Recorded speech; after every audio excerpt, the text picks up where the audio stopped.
Toutes les grandes inventions ont commencé exactement ainsi, par l'idée d'une personne qui se sent concernée. Peut-être qu'un jour, ce projet d'enfant pour sauver des pièces de musée deviendra célèbre dans le monde entier, tout comme de nombreuses autres inventions ukrainiennes qui semblaient au départ fantaisistes et irréalisables, mais qui ont fini par changer le monde.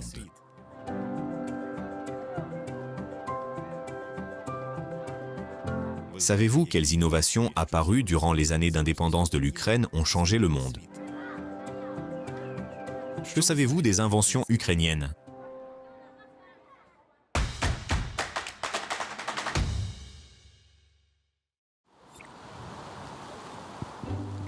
De quels inventeurs et innovations ukrainiens l'Ukraine peut-elle être fière? Je ne sais pas vous dire, je ne suis pas ça de très près. Ah, je connais Ivan Puluj, qui a ouvert la voie à l'invention ultérieure des rayons X, c'est-à-dire les rayons de Röntgen. Je ne suis pas certain de pouvoir vous citer des inventeurs en particulier, mais des ingénieurs célèbres, oui, ce sont sans aucun doute tous d'anciens élèves de notre Institut Polytechnique de Kiev, comme Antonov et quelques autres. Aujourd'hui, nous parlons aussi bien du mouvement des startups que des jeunes innovateurs qui, avant tout, font avancer la science ukrainienne. En 2016, mon ami Oleksandr Priimak est venu me voir. À ce moment-là, nous avions tous les deux une formation d'ingénieur. Il s'est lancé dans l'ingénierie des éoliennes. Moi, je me suis lancé dans mes propres affaires. Il est venu me voir et m'a dit « Mon ami, j'ai inventé une éolienne. Il faut fabriquer cette éolienne. Aide-moi s'il te plaît, je vais à un concours. » Je rentre à la maison et je dis à ma femme « Je pars avec Sacha, je vais l'aider avec son éolienne. » Elle me demande « Taras, tu vas vendre des éoliennes maintenant ?» Je réponds « Quelles éoliennes ?» Ça fait 10 ans que je suis là. C'est Taras Vodiani. Il conçoit des éoliennes capables de fonctionner en zone périurbaine, c'est-à-dire là où il n'est pas possible d'installer de grandes turbines éoliennes. Taras admet qu'il y a eu beaucoup d'essais et d'erreurs, mais lui et ses collègues ont enfin trouvé la forme et la structure idéale pour leur éolienne. Laissez-moi vous expliquer pourquoi l'énergie éolienne est telle qu'elle est. Par exemple, les grandes éoliennes sont vraiment adaptées aux grandes hauteurs et aux vitesses de vent élevées. C'est là qu'elles fonctionnent le mieux. On les installe en mer dans des dimensions encore plus grandes afin d'obtenir la production maximale avec les vitesses de vent les plus élevées. Mais nous travaillons sur un marché totalement différent. Notre objectif n'est pas d'obtenir la production la plus élevée, mais d'obtenir de l'énergie à partir du vent qui se trouve directement à proximité de l'entreprise. Nos turbines sont adaptées et conçues spécifiquement pour les conditions de vent dans les zones périurbaines. Les grandes éoliennes font, disons, 150 à 200 mètres. Nous travaillons à une hauteur de 40 à 50 mètres, c'est-à-dire que nous pouvons travailler efficacement dans une plage de vitesse moyenne du vent allant de 5, disons, à 7 ou 8 mètres par seconde, fournissant ainsi aux entreprises de l'électricité à un coût situé entre 2 et 800 par kilowatt. 8. Il est ici question de plusieurs itérations successives de pales. Si vous essayez, vous sentirez qu'elles ont toutes un poids très différent. Par exemple, cette pale-ci, vous voyez comme elle est belle, mais elle est très lourde. Ce sont, disons, les premières pales d'une petite turbine, vous voyez, une toute petite. Maintenant, nos pales sont beaucoup plus grandes. Elles font déjà 2,5 mètres et elles sont, ce qui est très important, en aluminium. Qu'est-ce que cela signifie? Nous obtenons en fait la capacité d'avoir une turbine qui, à 99%, peut être recyclée. Les grandes éoliennes sont conçues et adaptées pour des espaces ouverts et elles sont super géniales que là-bas. Elles fonctionnent très efficacement là-bas. Les entreprises situées en zone périurbaine ne peuvent pas utiliser de turbines, en fait, l'énergie éolienne. Le vent comme source d'énergie pour elles à cause du bruit, des réglementations, de la sécurité, etc. Si nous prenons par exemple l'élevage, eh bien, l'approvisionnement en électricité est critique pour eux en ce qui concerne la ventilation et l'approvisionnement en eau. Car s'il n'y a pas de ventilation pendant quelques heures, nous risquons tout simplement la mort du cheptel. Par conséquent, assurer une production d'énergie critique n'est plus seulement une question d'efficacité énergétique ou de réduction des coûts. Il s'agit d'une partie intégrante du fonctionnement du modèle économique, une partie de la sécurisation de ce qu'il y a de plus précieux dans l'entreprise. Si nous trouvons l'équilibre entre l'énergie produite par ce vent, Et le prix de cette éolienne, nous apporterons à cette entreprise la solution adéquate.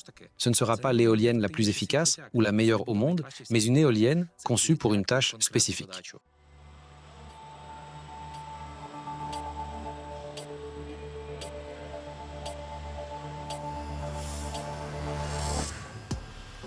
La pale passe par une multitude d'itérations de tests et de vérifications.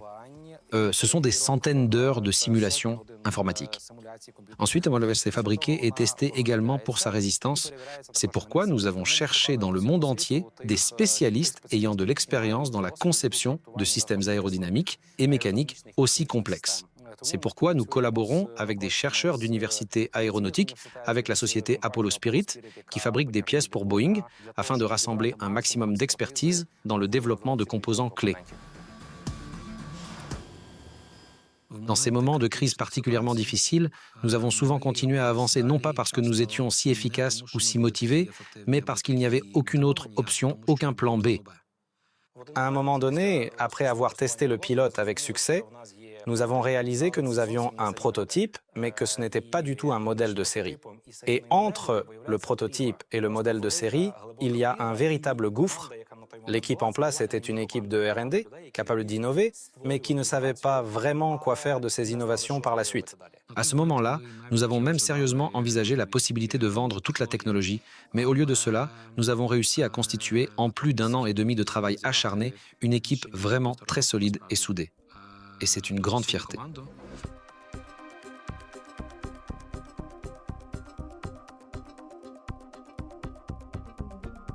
Nazari, mon associé, directeur du développement, nous nous occupons du développement de Sirocco Energy. Nous avons désormais un grand nombre de projets en cours, et tout particulièrement un projet très concret que nous prévoyons d'installer au cours du prochain trimestre. Nous prévoyons, dans les 20 mois suivant l'installation de notre turbine pilote de 30 kW, de proposer au marché une solution de série évolutive de turbines de 30 kW. Il s'agit d'au moins 100 turbines de 30 kW. Et ensuite, nous voulons faire évoluer la turbine de 100 kW et également produire une série complète pour le marché. Le premier projet pilote avec l'entreprise Cormotech. Ils font partie des 49 plus grands fabricants mondiaux d'aliments pour animaux. Et aujourd'hui, nous pilotons pour eux une installation destinée à l'autoconsommation afin d'alimenter en électricité une partie de leur processus. C'est un projet qui implique une grande responsabilité. Je crains encore les émotions pour le moment. Croyez-moi, après tant d'années, je suis très prudent maintenant avec mes émotions. Mes émotions viendront probablement une fois que la turbine sera mise en service. L'Ukraine est aujourd'hui un lieu de concentration d'une expérience unique et d'une douleur unique. Unique en termes de rapidité de mise en œuvre des solutions. Chaque personne en Ukraine comprend le prix de la sécurité énergétique et elle le comprend non pas de manière abstraite, mais très profondément par sa propre expérience.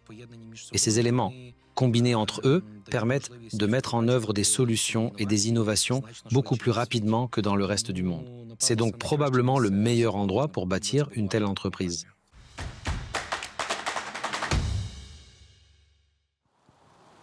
Dites-moi, quel développeur ukrainien ou quel produit dans le domaine médical connaissez-vous? La première chose qui me vient à l'esprit, c'est qu'en Ukraine, un médicament appelé Guidazepam a été inventé et créé. Je pense qu'il est familier à beaucoup de gens aujourd'hui. Notre éminent Amosov. Il a fait de nombreuses inventions et je sais qu'il a testé beaucoup de choses sur lui-même. Le plus grand scientifique dans le domaine de la médecine est Mechnikov. Pour autant que je sache, il a reçu le prix Nobel chez nous. Eh bien, malheureusement, je ne connais ni les inventeurs ni les inventions, à ma grande honte. Je connais bien le nom de Sikorsky, mais il n'a vraiment rien à voir avec le domaine de la médecine. Je peux seulement parler de l'expérience de l'Université Polytechnique, car nous avons bien sûr une faculté de bio-ingénierie et de biotechnologie. À l'heure actuelle, des membres artificiels sont développés à partir de nouveaux nanomatériaux. C'est très pertinent aujourd'hui. Vous connaissez la situation dans notre pays? Il s'agit de Svitlana Burburska, cofondatrice du premier laboratoire d'ingénierie biomédicale en Ukraine. Elle crée des implants en titane qui remplacent les os touchés par un cancer ou un traumatisme grave. Grâce à cela, une personne peut conserver son membre. Quand j'étais encore à l'université et que j'avais déjà commencé mon master, je suis ingénieure en mécanique de formation. Je me suis cassé la jambe et je l'ai cassée de telle manière que j'ai dû subir une opération. Après avoir vu les radiographies post-opératoires, cela m'a beaucoup intéressée. J'ai commencé à chercher à me développer et à travailler dans le domaine de l'orthopédie et de la traumatologie, là où, en tant qu'ingénieur, je pouvais être utile. J'ai passé beaucoup de temps au bloc et j'ai vu que les implants et technologies actuelles n'aidaient pas pleinement le chirurgien à opérer. C'est là que j'ai compris que mes connaissances en ingénierie pouvaient être utiles et c'est ainsi que nous avons eu l'idée de créer cette entreprise. Nous avons choisi l'impression 3D. Pourquoi? Parce qu'elle permettait de créer des structures extrêmement complexes et de les fabriquer. C'est-à-dire que parfois, les implants que nous créons sont impossibles à fabriquer avec des machines-outils classiques. Via la tomodensitométrie, nous créons un modèle 3D osseux à l'échelle 1.1 sur lequel nous concevons l'implant. Notre collaboration avec le médecin est cruciale. Il ajuste le design jusqu'à validation finale. Pour installer l'implant correctement, il faut également des instruments personnalisés. Les imprimantes Titan fabriquent des produits dédiés, tandis que des machines à résine produisent des systèmes de navigation personnalisés, autrement dit des instruments.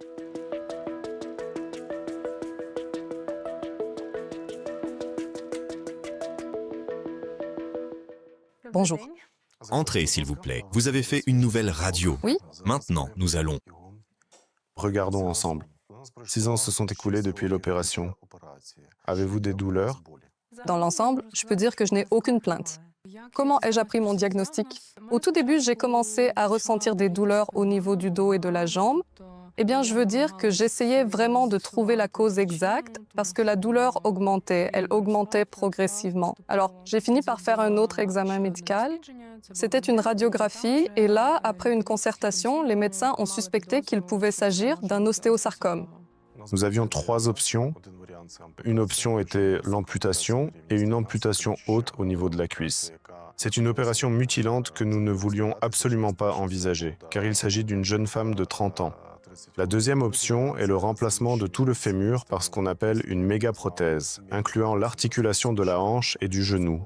Cela résout le problème pour un certain temps, mais c'est temporaire. Une fois qu'elle se dessert ou qu'une autre complication survient, la question délicate de l'amputation peut alors également se poser. En somme, parmi les options existantes, les choix n'étaient pas terribles. C'est précisément pour cette raison que j'ai demandé à mon oncologue de trouver une solution adaptée. La situation est que, en 2020, le premier laboratoire de génie biomédical venait tout juste de commencer à fonctionner.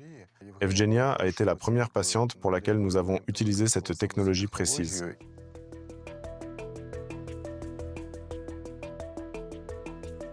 Voici, pour illustrer notre travail, le prototype complet du modèle des os ainsi que de l'implant de notre patiente, Evgenia.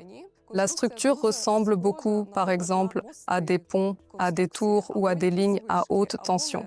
Son principe consiste à supporter des charges extrêmement lourdes tout en conservant une structure étonnamment légère, et cela est rendu possible grâce au positionnement très précis de ces poutres.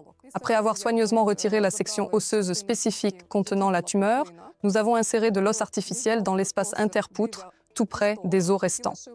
Nous avons ainsi effectué une greffe osseuse précise, permettant à l'implant de fusionner harmonieusement avec les os naturels du patient, rendant alors la structure globale beaucoup plus stable et nettement plus solide. Et nous avons finalement pu remplacer un énorme défaut osseux causé par une très terrible tumeur, l'ostéosarcome. 38 cm, je pense que peu de gens dans le monde ont fait une chose pareille. J'ai finalement osé le faire, tout simplement parce que j'ai vu à quel point toute l'équipe d'ingénieurs était incroyablement professionnelle et déterminée. C'était véritablement le seul chemin possible vers la guérison. C'était donc, à mes yeux, la seule façon viable de rester en vie et de tout tenter pour essayer d'atteindre enfin la rémission. Vous menez une vie tout à fait normale. Oui. Vous marchez, vous vous promenez. Oui. Dans les magasins ou bien au parc. Oui. Vous vous reposez. Oui. Vous pouvez nager si besoin est. Oui, je me demandais si je pourrais nager. Je peux nager. Et maintenant, que vois-je? L'os a poussé sur l'implant en titane et nous pouvons en voir un petit peu en bas. C'est bon signe, l'implant s'intègre bien à l'os. Cela nous donne l'espoir que cet implant restera en place pendant encore de nombreuses, très nombreuses années. Il faut bien avouer que tout le monde a été confronté à cela pour la toute première fois.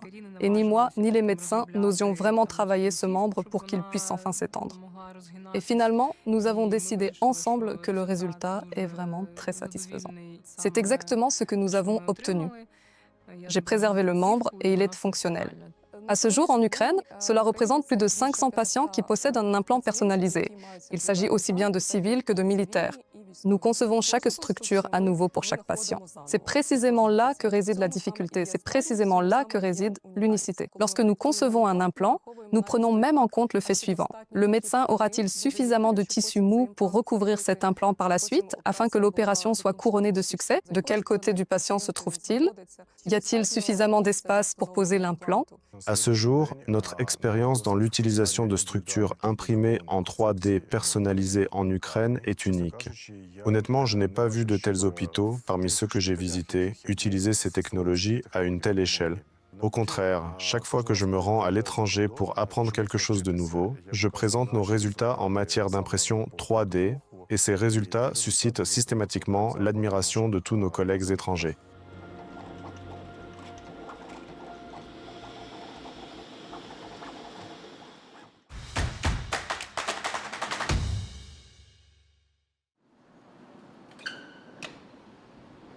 Connaissez-vous quelqu'un ou quelque chose de célèbre dans l'industrie cinématographique ukrainienne?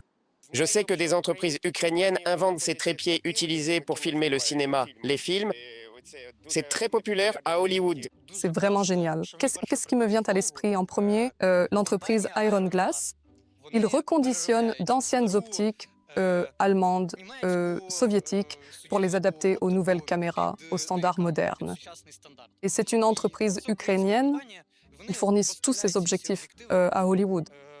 Je sais qu'Iron Glass a été utilisé pour filmer Dune, c'est sûr, et ils ont aussi filmé le dernier Batman de 2019. Le premier appareil cinématographique a été créé par un Ukrainien. Alors qu'on projetait déjà des films à Odessa, les frères Lumière ignoraient totalement l'existence de cette invention. Mais malheureusement, il n'a pas réussi à le breveter en premier, et peu de gens le connaissent aujourd'hui. Et c'est triste, en fait. Liés au cinéma, je ne sais pas. Je le dis tout de suite. Autre chose de vraiment génial, Filmo Technique, si je ne me trompe pas, fabrique des grues de tournage très spécialisées. Et aujourd'hui, aucun film d'action hollywoodien ne se passe de ces grues en particulier. Avant, on les appelait Russian Arm. Après l'année 2022 à Hollywood, eh bien, il faut dire que tout le monde a commencé à les renommer tout simplement Ukraine. C'est un nom sympa. Nous avons actuellement 34 personnes dans l'équipe et la plupart d'entre elles se trouvent en Ukraine, dans différentes régions du pays. Et au bureau de Kiev, il y a environ 5 à 8 personnes qui viennent en ce moment. Aujourd'hui, probablement moins, car il y a eu un gros bombardement cette nuit. Ils dorment encore. Voici Alex Serdiuk. Avec ses collègues, il crée une voix qui semble réelle. Grâce à l'équipe de Respitcher, des personnalités célèbres du passé peuvent à nouveau parler. Ceux dont les discours n'ont été conservés que sur des bandes magnétiques. Aujourd'hui, les voix créées par cette entreprise ukrainienne résonnent dans de nombreux films hollywoodiens à succès. L'histoire de Respitcher a probablement commencé lors d'un hackathon en 2016 ou 2017. À ce moment-là, une très petite équipe, avec mon cofondateur Dimitro, a décidé de participer à ce concours d'informaticiens. C'était un hackathon, vous savez, une expérience vraiment marquante pour nous. C'est une compétition d'informaticiens et tout le monde autour travaillait sur quelque chose lié à l'analyse de données, à des systèmes complexes d'analyse visuelle. Dimitro a toujours été passionné par la musique, par le son, et il a simplement saisi l'idée de réaliser une implémentation simple d'une technologie qui s'appelait à l'époque Voice Conversion, la conversion de voix. Lui et son équipe ont réussi à créer un très bon prototype qui a permis à Dimitro de parler avec la voix d'une autre personne. Ah, ils ont gagné ce hackathon. Ils ont commencé à s'intéresser à la production, à l'animation, au film, à la télévision. Ces technologies avec lesquels nous avons lancé l'entreprise, qui existait et en fait qui existent encore aujourd'hui, ne peuvent absolument pas atteindre la qualité requise pour du contenu de très haut niveau. Notre hypothèse à l'époque, que nous avons en substance prouvée chez RacePitcher, était que nous ne pouvions faire un bond en avant en matière de qualité sonore qu'en unissant deux mondes différents. C'est le monde technologique, le monde des informaticiens et le monde des ingénieurs du son. Et c'était ce que nous appelons la secret sauce, la recette secrète de RacePitcher. C'est notre petit studio improvisé que le père de l'un de nos employés a construit dans un garage dans la région de Tchernihiv. Nous l'avons construit pour mener nos propres expériences. Et maintenant, je vais enregistrer une courte phrase qui démontrera comment fonctionne notre produit. L'Ukraine est l'épine dorsale de l'innovation. Lorsque nous évaluons une voix synthétisée, une voix générée par IA, certaines choses sonnent de manière non naturelle, certaines sonnent de façon chimique ou métallique. Les personnes qui travaillent beaucoup et toute leur vie avec la voix, avec le son, l'entendent beaucoup mieux que les personnes qui viennent de la vie courante et elles comprennent où se cache ce diable dans les détails quand quelque chose ne sonne pas juste. C'est Igor, de notre équipe son. Igor a travaillé sur le son, notamment pour le film The Better Man, qui a été nominé aux Oscars. Et maintenant, il va nous montrer comment convertir la phrase que j'ai enregistrée en d'autres voix. Écoutons l'original que nous avons enregistré en studio avec Alex. L'Ukraine est aujourd'hui l'épine dorsale de l'innovation. C'est la voix d'Alex. Maintenant, elle est convertie en la voix d'Eva sur notre marketplace. C'est une voix féminine et ça sonne vraiment très sympa. Ukraine is the backbone of innovation. Nous pouvons aussi utiliser une autre voix féminine. Ukraine is the backbone of innovation. Ou bien vous pourriez choisir un autre acteur avec une voix beaucoup plus grave. Ukraine is the backbone of innovation. Une start-up dans l'ensemble est constituée de périodes difficiles les unes après les autres. À cette époque, nous avions déjà l'entreprise depuis 1 an. Nous étions avec Dmitro dans la Silicon Valley. Il fallait lever des fonds assez rapidement. Nous avons même couru le risque de devoir fermer, car nous étions totalement à court d'argent. En parallèle, j'ai passé toute cette année à essayer de trouver des clients. Je les cherchais sans relâche et c'est ainsi que j'ai fait la connaissance de l'un des ingénieurs du son, un jeune homme qui était encore très nouveau dans l'équipe, au studio Skywalker Sound. Je lui ai écrit « Écoute, nous sommes juste à côté. Allez, rencontrons-nous ». Il nous a invités au studio près de San Francisco. Ils nous ont présenté quelqu'un. Nous avons fait jouer sur nos téléphones ce que nous appelons des échantillons, nos exemples de sons. Ah, ils ont regardé ça, ils ont écouté, puis ils ont appelé quelqu'un d'autre. Nous avons tout raconté à nouveau, nous avons encore joué ce son depuis ce téléphone bon marché, et ainsi l'audience autour de nous grandissait. Puis, ils nous ont dit « Nous avons un projet pour vous, sur lequel nous aimerions vous tester. » Il y a quelques années, nous avons décidé d'accrocher au mur les affiches des films sur lesquels nous avons travaillé. Les projets sur lesquels nous avons travaillé, c'est un petit échantillon. Nous en avons plus de 250 projets. L'histoire avec Star Wars, The Mandalorian, le livre de Boba Fett, Obi-Wan Kenobi.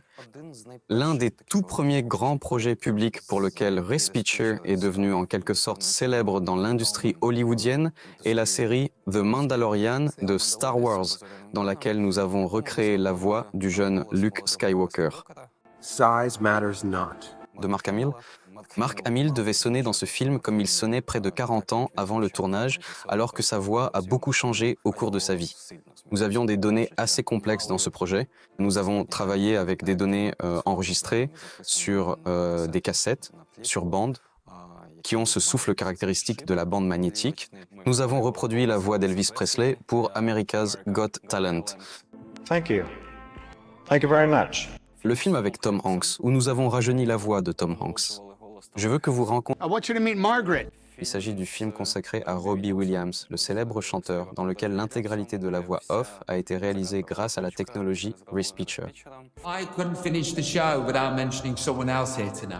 Emilia Pérez de Brutalist, Eliane Romulos. Ces 4 films, ils étaient nommés aux Oscars l'année dernière. Et ces deux-là ont gagné. Emilia Pérez a remporté l'Oscar de la meilleure chanson. Et RacePitcher a travaillé sur la chanson. Dans le film The Brutalist, nous avons travaillé sur la voix d'Adrien Brody et celle de Felicity Jones. Il était crucial pour nous qu'ils parlent un hongrois absolument parfait, sans laisser paraître le moindre petit accent étranger.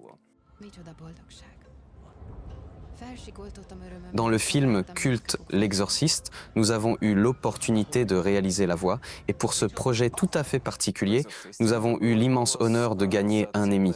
Par ailleurs, la série Goliath est sortie l'année dernière.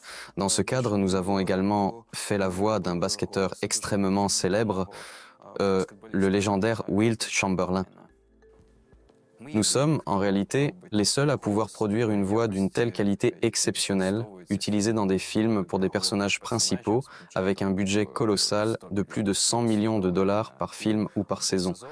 Nous sommes les seuls dont la technologie de synthèse vocale est, en toute fierté, associée aux Oscars, tout comme aux Emmy que nous avons remportés, ainsi qu'à de nombreuses autres récompenses prestigieuses.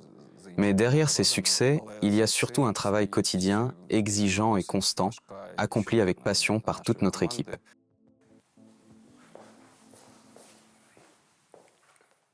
C'est l'une de nos statuettes Emmy, avec mon chapeau en cuir dessus. Je portais ce chapeau autrefois. L'équipe en riait beaucoup et je l'ai placé à l'endroit le plus visible.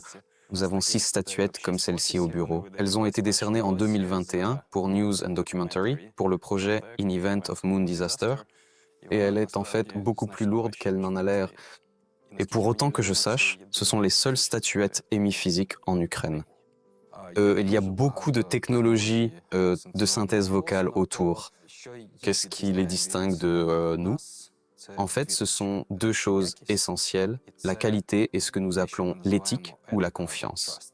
La particularité d'Hollywood, des acteurs hollywoodiens, c'est que la confiance, c'est un élément très important du business. Travailler avec une technologie qui a permis à quelqu'un de simplement prendre la voix de Tom Hanks lui-même et de l'utiliser pour doubler quelque chose qu'il n'aurait jamais voulu voir doubler de sa vie, ça les met mal à l'aise. Nous avons pris la décision très claire, pour notre propre compte, de ne pas rendre la technologie de clonage vocal accessible au grand public. Nous avons choisi de restreindre son accès tant que nous ne serons pas en mesure de garantir, avec une certitude absolue, que les utilisateurs ne détourneront pas cet outil sans l'autorisation explicite du propriétaire de la voix. Ce pilier sur lequel nous avons construit Respeecher est devenu l'une des bases de notre réputation à Hollywood. Dès que la guerre à grande échelle a commencé, et même quelques mois auparavant, beaucoup de nos investisseurs, et la plupart de nos investisseurs sont en Amérique et en Europe, disaient que nous devions partir, que nous devions déplacer l'entreprise et l'équipe. Honnêtement, ce n'est absolument pas ce qui résonnait en nous, cela ne résonnait pas du tout avec les valeurs profondes de notre équipe. Nous, voyez-vous, c'est notre maison, c'est notre foyer, et pour l'instant, je ne pense pas sincèrement que nos partenaires et nos investisseurs étrangers puissent comprendre pleinement, avec toute la nuance nécessaire, ce qu'est réellement une maison, comme nous le comprenons. Ce qu'est véritablement un pays, avec toute son histoire et son âme, comme nous le comprenons. Ce sont des profondeurs dans lesquelles nous nous sommes tous plongés en Ukraine, bien plus profondément en réalité, que ce que les gens vivent habituellement au cours de leur existence. L'Ukraine est l'épine dorsale de l'innovation. Formuler la position selon laquelle nous sommes loin, que nous sommes le 2e, 3e, 4e, 5e monde, et que ceci est le premier monde qui est loin et vers lequel il faut grandir et tendre, c'est, à mon avis, une mauvaise formulation de la question. C'est imposé, c'est tout un complexe d'infériorité qu'il faut simplement tuer dans l'œuf. Qui devrait avoir cette confiance, si ce n'est nous ? Nous développons déjà des produits de classe mondiale depuis l'Ukraine, et Respeecher n'est peut-être pas l'entreprise la plus emblématique à l'échelle mondiale. Il y a MacPo, il y a Ajax, il y a ici d'énormes projets très complexes qui ont été lancés depuis l'Ukraine. Là, il y en aura encore plus maintenant. La moitié du secteur de la défense dans le monde sera construite sur les technologies que nous utilisons et testons actuellement. Nous sommes un pays très technologique, nous sommes un pays très inspiré par le travail complexe. Nous savons travailler dur. Un avenir vraiment très brillant nous attend en ce qui concerne toute la communauté technologique.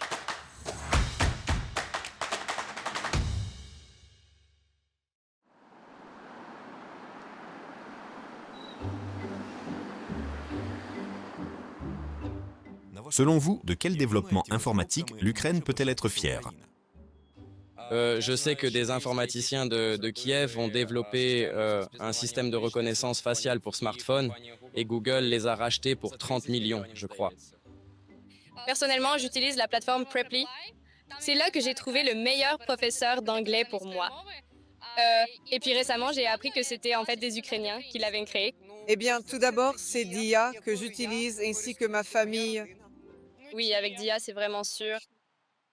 Nous avons débuté notre travail principalement par la numérisation de tous les documents pour que les gens n'aient pas à se déplacer avec des papiers. Et ensuite, quand l'idée s'est transformée en produit fini, nous avons dû expliquer à tout le monde que les documents que vous voyez dans l'application ne sont pas juste, disons, de jolies images. Ce sont directement des documents que vous pouvez utiliser dans les mêmes situations où vous utilisez par exemple une carte d'identité ou un passeport papier.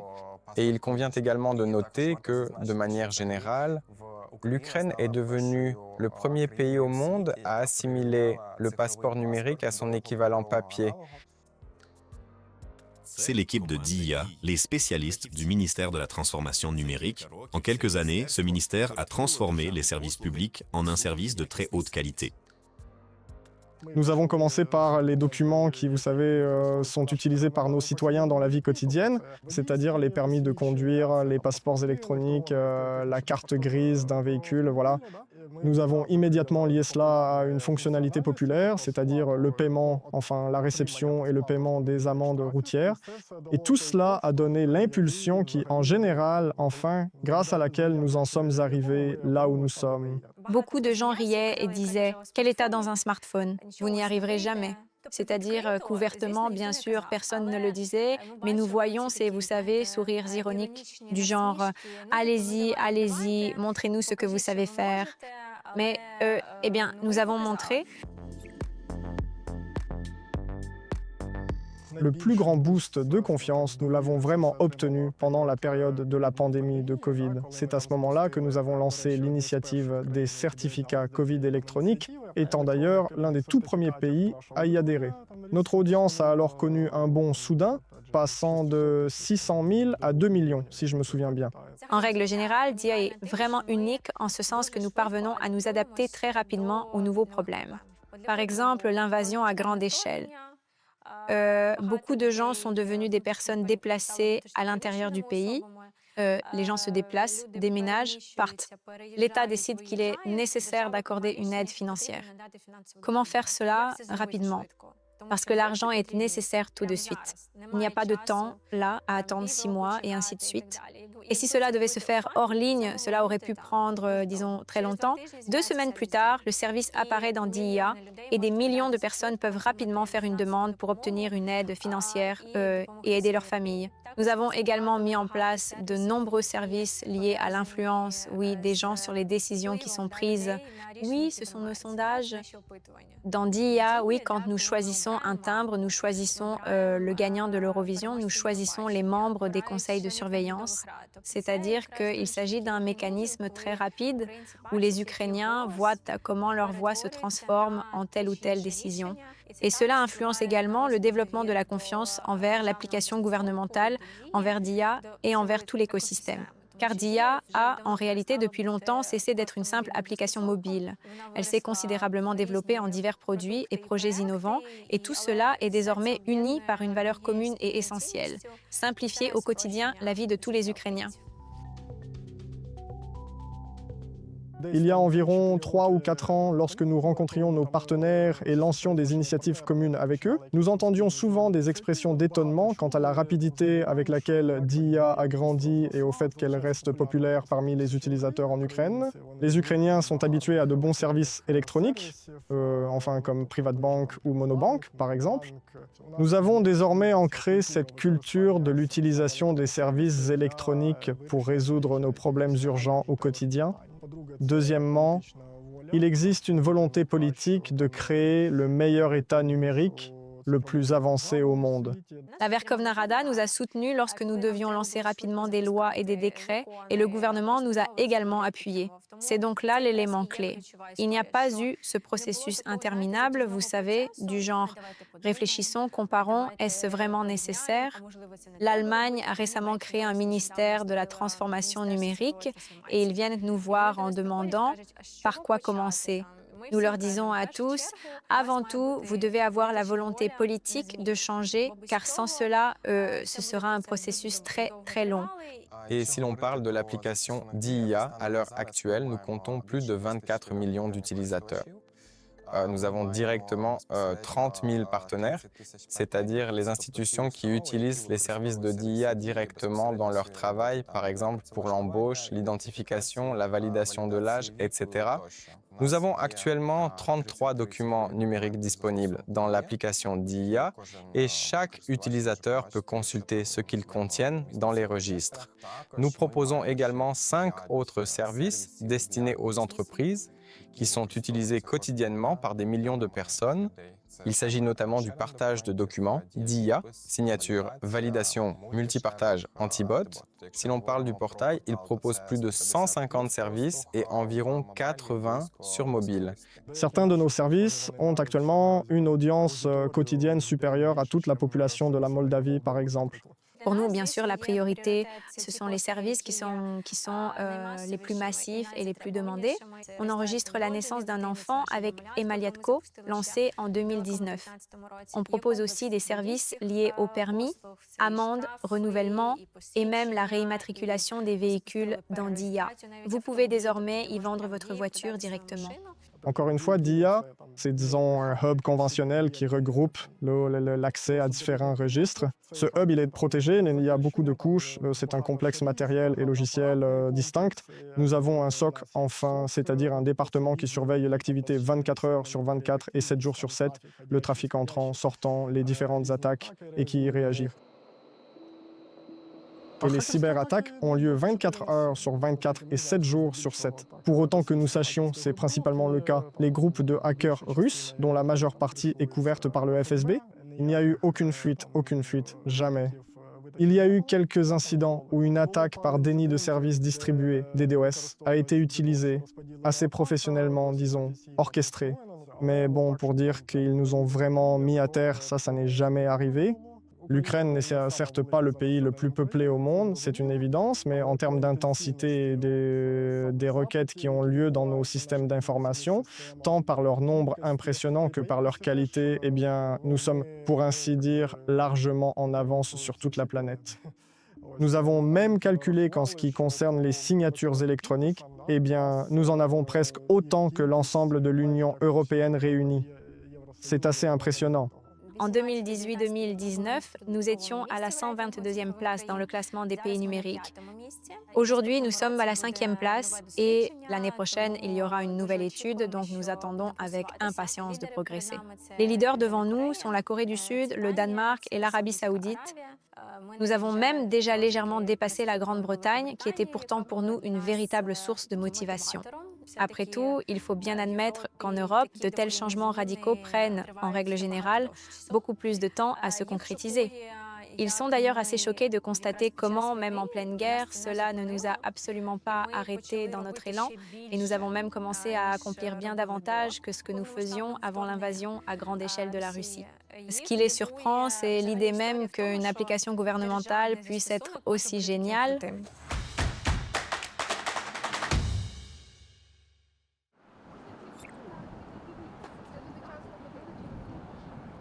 De quel développement ou développeur dans le domaine de la défense l'Ukraine peut-elle être fière?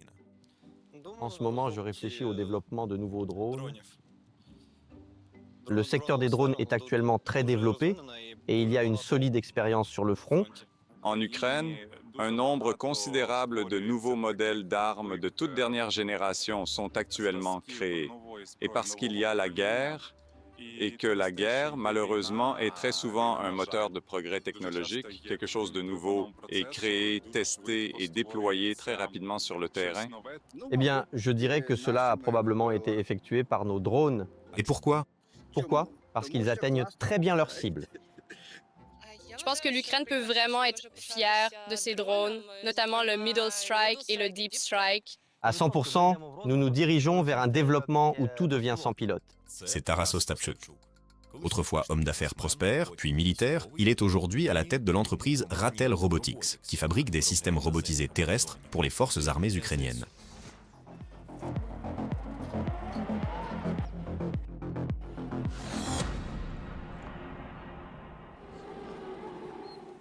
Quand tout le monde comprend clairement que A, nous accordons une grande valeur aux ressources humaines, nous ne sommes pas la Russie. Nous ne pouvons pas faire la guerre avec des hommes. Et maintenant, tout devient le plus possible sans pilote. Et nous remplaçons le nombre d'humains par le nombre de robots. Nous nous dirigeons vers le fait que nous, et par nous, nous entendons les pays de l'OTAN et l'Ukraine, nous allons créer de grands systèmes sans pilote, entièrement autonomes. Et nous nous dirigeons vers une guerre entièrement autonome.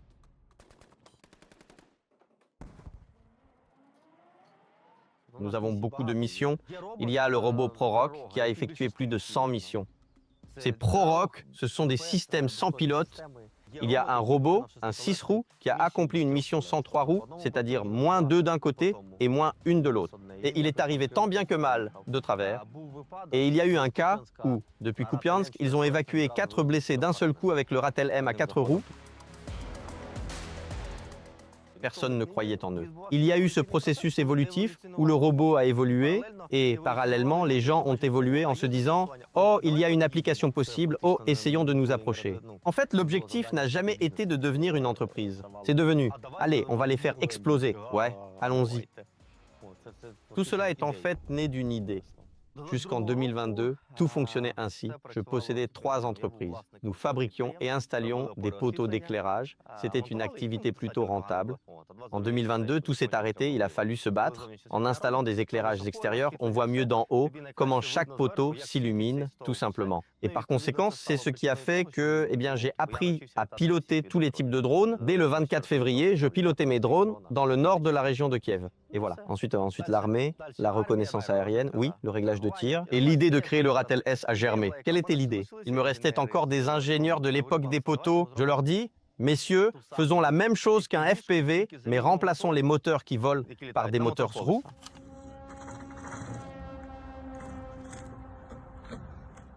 En fait, probablement, quelque part, je ne sais pas, la 5e ou 6e itération a déjà commencé à rouler. Au début, on avait un tas de problèmes, ils devenaient fous, ils allaient n'importe où. Tu as en fait appris à assembler ce drone sur YouTube, mais beaucoup n'y croyaient pas, parce que c'était « Ah, un jouet pour enfants, un jouet pour enfants, un jouet pour enfants ». À l'époque, on utilisait encore des roues d'overboard, et avec ces roues chromées pour enfants, les gens étaient très sceptiques. La première utilisation a eu lieu en mai 2023, quand nous avons fait sauter une zone fortifiée. La brigade d'assaut séparée, la 5e OSHB, a fait sauter le pont. Il y avait une voie ferrée avec un tunnel dessous. Les forces ennemies s'y regroupaient pour lancer l'assaut. Les gars ont attendu le 25, si je ne m'abuse. Les gars ont attendu, sont arrivés avec l'engin et ont fait sauter le tout. Dès lors, ils y ont davantage cru. Pour les Ukrainiens et pour moi, il s'agissait de A. Détruire plus d'occupants, ce qui est sain, et B. Sauver le plus grand nombre des nôtres. Sauver les nôtres, pour nous, cela signifie évacuer un blessé et chaque robot détruit peut être tranquillement interprété comme 2 ou 3 vies d'équipage sauvées, car à sa place, il aurait dû y avoir un pick-up. Nous avons commencé à insister sur le fait qu'il ne fallait plus utiliser d'humains pour la logistique. Je leur disais, messieurs, il vaut mieux laisser quelqu'un se reposer plutôt que d'envoyer un pick-up avec 3 personnes pour livrer du carburant ou des munitions. À l'époque, les FPV étaient omniprésents, tout le monde volait avec. Quels robots terrestres? Pourquoi ces pick-up? Pourquoi ces robots? En 2023, nous les donnions. Messieurs, prenez un robot. Vous avez de l'argent? Achetez les pièces ou payez au moins la main-d'œuvre. Je paierai mes gars pour le travail. Vous n'avez pas d'argent? Nous vous l'offrirons. Et c'est comme ça que ça a commencé, à fonctionner. Ils n'y croyaient pas jusqu'au bout, vraiment jusqu'au bout.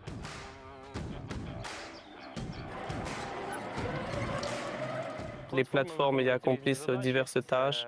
Il s'agit de l'évacuation des blessés, de l'évacuation des prisonniers, du transport de munitions d'artillerie et d'autres tâches diverses dont on ne peut pas parler.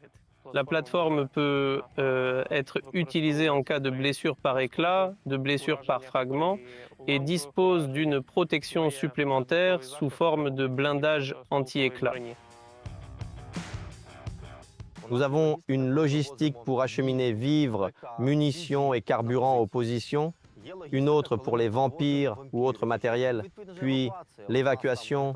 Une brigade a évacué 12 blessés en 2 semaines avec un seul robot. En 2 semaines. Les plateformes sont capables de franchir différents types d'obstacles et même avec une charge de 400 kg, elles peuvent surmonter une inclinaison de 40 degrés et traverser divers types de terrains. Qu'il s'agisse de boue, de zones montagneuses, rocheuses ou boisées, avec des branches d'arbres et tout le reste. Elles franchissent également des champs de mines, là où des obus ont explosé auparavant. Elles peuvent aussi franchir un cratère causé par un obus de 155 mm. À l'heure actuelle, nos plateformes sont développées avec une protection active. À l'approche d'un drone, un lance-filet se déclenchera pour protéger la plateforme contre les impacts. Nous continuons à apporter des changements. J'aimerais vraiment construire un écosystème ukrainien où le militaire disposerait d'une solution unique, un seul programme, un service de support dédié et des pièces standardisées pour tous les appareils. Nous commençons à avancer. À terme, mon souhait est que les Européens achètent nos équipements et notre savoir-faire, tout en maintenant la production ici en Ukraine. Et tout récemment, j'ai même vu passer une nouvelle qui relevait carrément de la science-fiction. Un drone maritime a transporté un drone terrestre qui a débarqué ce petit engin sur la péninsule de Kinborn et celui-ci est aussitôt parti accomplir ses missions de combat. C'est vraiment, à mon sens, quelque chose d'absolument nouveau et inédit dans ce type de conflit. On dirait un film de Terminator. C'est Andriy Youssov, représentant du GUR du ministère de la Défense. C'est précisément à la demande de la direction principale du renseignement qu'une entreprise ukrainienne a développé le légendaire drone maritime Magura.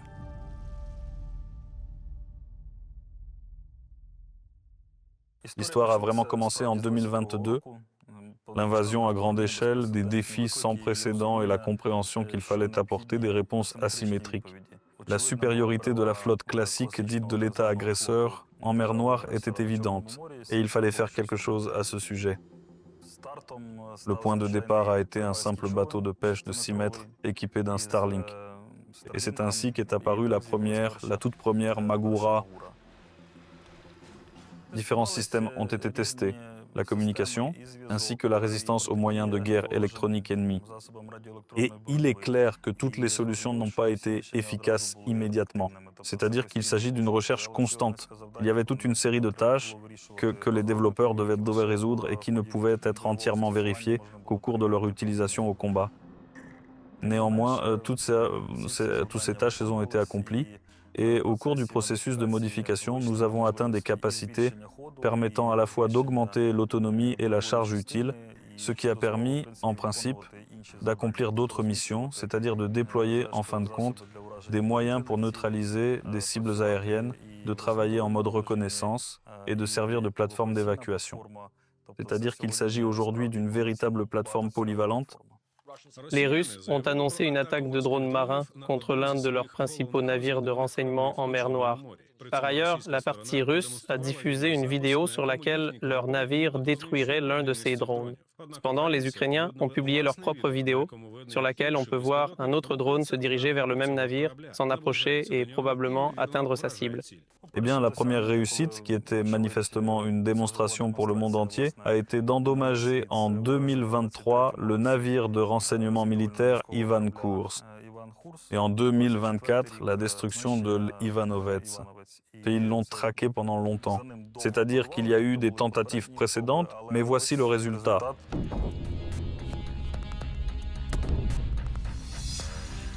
Pour la première fois au monde, il a été touché et coulé par un drone maritime. Un navire de guerre ennemi, c'est désormais un fait, et un fait gravé à jamais dans l'histoire militaire mondiale. Et dans l'ensemble, nous avons touché 18 navires de guerre aujourd'hui, dont 9 ont été détruits, c'est-à-dire qu'ils ne sont pas réparables ou qu'ils reposent tout simplement au fond de l'eau. Au total, plus d'un demi-milliard de dollars. Il s'agit des dommages causés uniquement par les moyens Magura, de l'unité spéciale du groupe 13 de la direction principale du renseignement. Ce sont des navires d'une valeur de 60 millions de dollars ou plus, que l'ennemi n'a pas la possibilité de remplacer rapidement dans les conditions actuelles.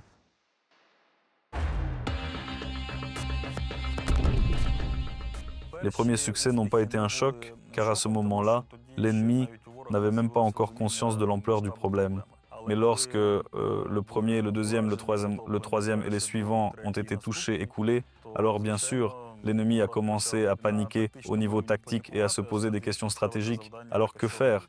Et globalement, ils n'ont toujours pas trouvé de solution. C'est pourquoi la solution est de se cacher. Ils se cachent, il faut le reconnaître, ceux qui restent essaient de le faire minutieusement, donc les tâches vont devenir sérieuses. Eh bien, il ne s'agit pas seulement de la distance, il s'agit aussi de la tactique de déploiement et du franchissement des obstacles. Parce que pour finalement atteindre l'objectif, il est nécessaire de surmonter et par conséquent de perdre peut-être au cours de l'exécution des tâches, là toute une série de moyens, mais finalement d'atteindre le résultat. La tâche principale reste la neutralisation. Mais quand nous parlons de neutralisation maintenant, ce ne sont plus seulement des cibles maritimes, c'est-à-dire aussi des cibles aériennes. Et l'ennemi le comprend parfaitement, il le sait, il a peur et il se cache, comprenant que désormais la menace des drones maritimes ukrainiens ne pèse pas seulement sur les navires de guerre, mais aussi sur ses chasseurs, ses hélicoptères et son aviation. Le missile a été lancé depuis un drone maritime sans pilote Magura Synthé 5, piloté par l'unité d'élite groupe 13 de la direction principale du renseignement, et il a abattu un hélicoptère Mi-8. Pour la première fois au monde, un chasseur ennemi et des hélicoptères ennemis ont été touchés et détruits par un Magura. Les hélicoptères détruits étaient deux Mi-8, les premiers en 2024 et un chasseur ennemi Su-30 en 2025. Ce n'est pas seulement une réussite ukrainienne, c'est une réussite mondiale. Bien sûr, l'ennemi essaie de découvrir les secrets du Magura, ses développements, son utilisation, et d'en copier certains aspects, de créer ses propres développements. Et bien entendu, ils essaient d'atteindre les développeurs et les opérateurs. Des mesures de sécurité renforcées sont prises pour tous ceux qui travaillent dans le cadre du projet Magura. Ce sont des fabricants ukrainiens, des spécialistes ukrainiens, une entreprise ukrainienne, une équipe ukrainienne. Et chaque fois qu'un nouveau navire de guerre russe explose ou coule de manière spectaculaire, comme dans un blockbuster hollywoodien, ce n'est évidemment pas seulement une question d'émotion, même si c'est très important, mais c'est aussi le signe que le monde entier voit l'efficacité des armes ukrainiennes, que l'Ukraine ne se contente pas de ne pas abandonner, l'Ukraine se bat et gagne.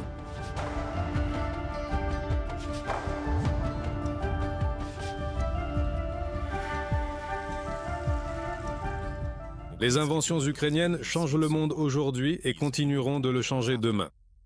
À quoi ressemblera cet avenir? Personne ne le sait, mais il sera certainement créé en Ukraine.